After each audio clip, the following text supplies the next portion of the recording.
L'enseigne Noz, l'un des leaders du déstockage en France, a fermé. Ça m'embête.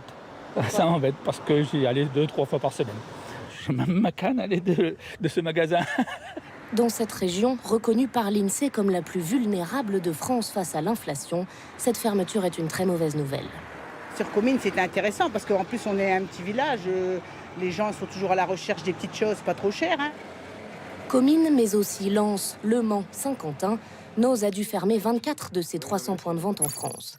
Alors pourquoi ces magasins qui proposent des articles à bas prix, censés faire un carton en cette période d'inflation, sont-ils contraints de mettre la clé sous la porte? À 10 minutes de Comines, Ronques, autre ville du Nord. La Brocante de Louis est un magasin indépendant de déstockage. Ludovic rachète les invendus des magasins de bricolage ou entreprises en bâtiment pour les proposer à des prix avantageux à ses clients. Le magasin est en libre service, je vous laisse faire un petit tour.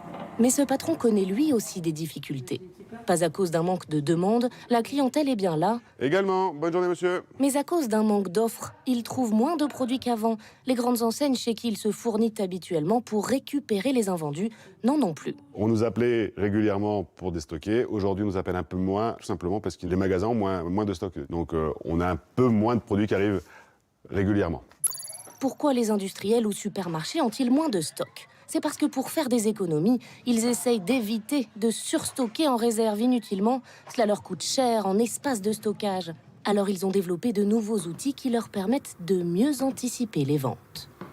En fait, avec l'intelligence artificielle, les enseignes ont tendance à commander moins, faire produire moins pour vendre parfois autant, parce que l'intelligence artificielle leur permet de réduire énormément le stock d'invendus. Mais si certains magasins de déstockage sont en difficulté, c'est aussi parce qu'ils importent leurs produits déstockés, comme le montrent ces articles Noz, étiquetés en plusieurs langues. Avec le coût des transports, de l'essence et des conteneurs qui ont explosé ces derniers mois, importer des produits coûte de plus en plus cher. C'est d'ailleurs pour cela que les déstockeurs qui s'en sortent sont ceux qui dépendent le moins de l'étranger, comme ce magasin en banlieue d'Orléans. Toute notre marchandise est de provenance française. Nous privilégions la qualité. Et puis, les marques aussi nous font confiance, puisqu'en fait, on met leurs produits en valeur dans nos magasins. Ici, aucun problème de stock, les rayons sont pleins à craquer et très bien organisés. On se croirait au supermarché, voilà qui est plus attractif pour les clients. En fait, c'est bien rangé, donc voilà, c'est pas comme les autres magasins de déstockage. C'est clair, c'est propre, il n'y a rien à dire.